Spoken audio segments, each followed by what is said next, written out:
Hello বন্ধুরা, আমি ঝর্ণা। আমার চ্যানেল ফৌজিয়া লাইফে সবাইকেই স্বাগতম। তো আজকে ছিল 11ই মে, আমাদের অ্যানিভার্সারি। আর অ্যানিভার্সারিতে কি করলাম সেটাই আজকে তোমাদের সাথে শেয়ার করব। আর আমার ব্লগ যদি ভালো লেগে থাকে অবশ্যই লাইক করে দেবে, সাবস্ক্রাইব করে দেবে, আর অবশ্যই আমার পাশে থাকবে। তাহলে চলো শুরু করি। আর এখানে আমি আজকে বানাচ্ছি চকলেট কেক। আর এই কেকটা আমি অ্যানিভার্সারির জন্যই বানাচ্ছি। তো ভাবলাম যে নিজের হাতে কেকটা বানাবো আর বড়মশাইকে গিফট করব। আর কেক বানাতে গেলে অনেকটাই ধৈর্য লাগে। তো আমি কেকের বেসটা তার আগের দিনে রাত্রেবেলা করে রেখেছিলাম। আর আজকাল খুব লাইটের প্রবলেম হচ্ছে এখানে, যেহেতু গরমকাল। আর গরমকালের জন্য এখানে লাইটের মানে কখনো আসে কখনো আবার চলে যায়, এরকম হচ্ছে। আজকে সারাদিনই এরকম প্রবলেম করছে। তো তাই ভাবলাম বেসটা আগে বানিয়ে রেখে দিই, পরে ডেকোরেশনটা করে নেব।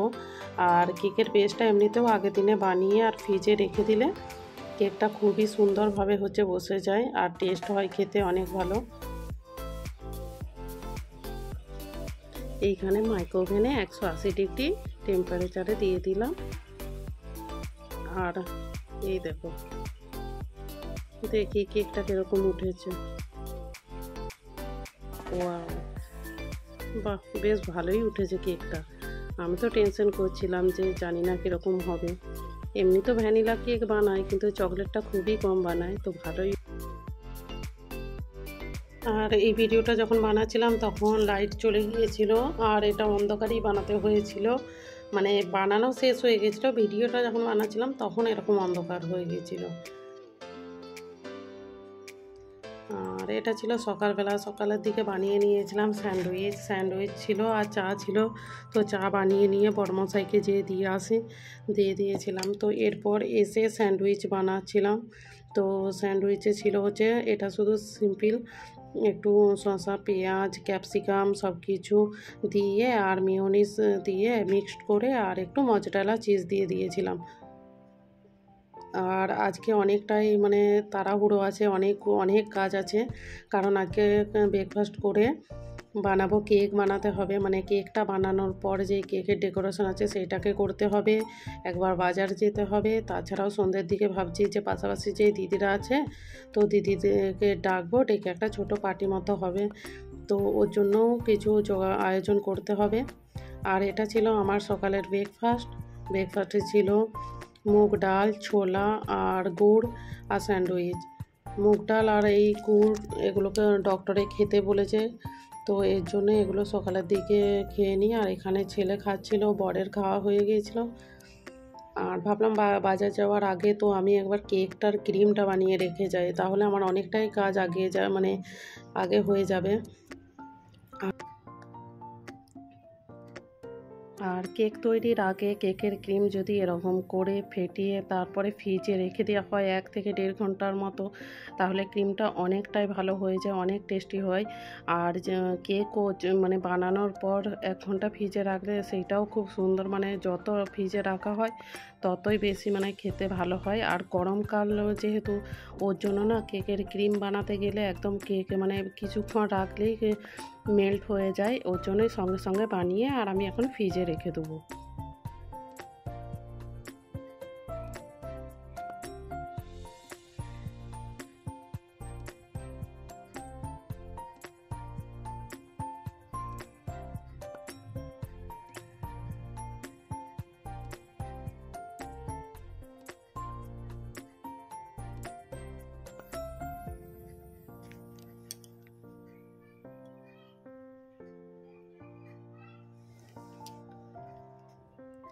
দেখো, মার্কেট থেকে এসে সব কাজ শেষ করে আমি আগে কেকটা বানিয়ে নিয়েছিলাম। কেকটা দেখো এইভাবে বানিয়েছি, কেমন লাগলো অবশ্যই কমেন্ট করে জানাবে।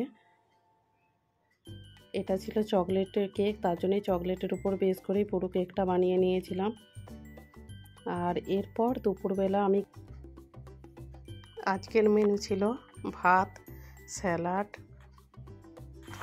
বেগুন ভাজা, পটল ভাজা আর আলু ভাজা, আর সাথে ছিল লাল লাল মটন কষা।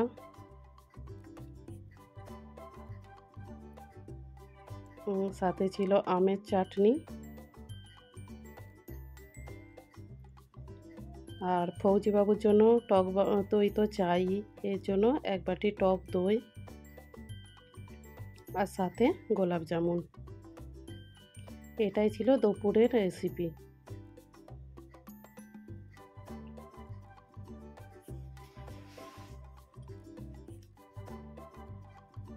এরপর সন্ধেবেলা সবাই চলে এসেছিল, আর তারপরে আমরা কেক কাটিং করে নিয়েছিলাম।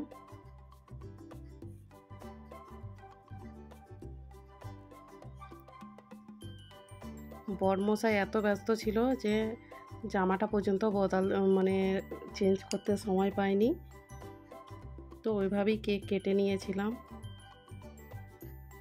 দেখতে দেখতে অনেকগুলো বছর দুজনে একসঙ্গে পার করলাম, মনেই হলো না, মনে হলো এই সেই দিনের কথা।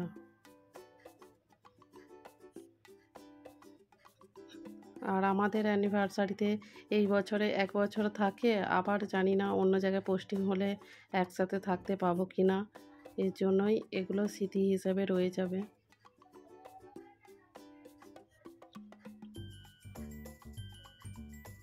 প্রত্যেকটা ফৌজির বইয়ের এইগুলোই হচ্ছে সবচেয়ে বড় সম্পদ। ফটো করে রাখা, এই ভিডিও, এগুলোই এক সময় খুব ভালো লাগে দেখতে। সবারই সঙ্গে এত মেলামেশা, এত বন্ধুত্ব।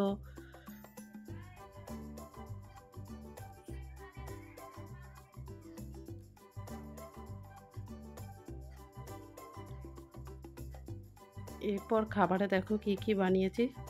ছিল লুচি আর রাইস, আমের চাটনি, মিষ্টি ছিল, ছোলার ডাল ছিল, চানা মশলা ছিল, মিক্সড সবজি ছিল। আর ভেজ বানিয়েছিলাম, কারণ আজকে যেহেতু শনিবার, দিদিরা কেউ ননভেজ খাবে না, তো ওর জন্যই পুরোটাই ভেজ বানিয়েছিলাম।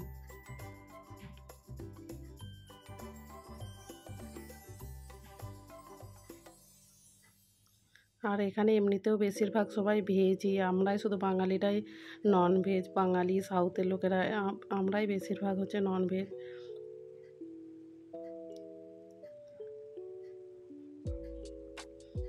তো চলো, আমার ভিডিও কেমন লাগলো অবশ্যই কমেন্ট করে জানাবে, আর ভালো লাগলে অবশ্যই সাবস্ক্রাইব করে দেবে, লাইক করে দেবে, আর আমার পাশে অবশ্যই থেকো।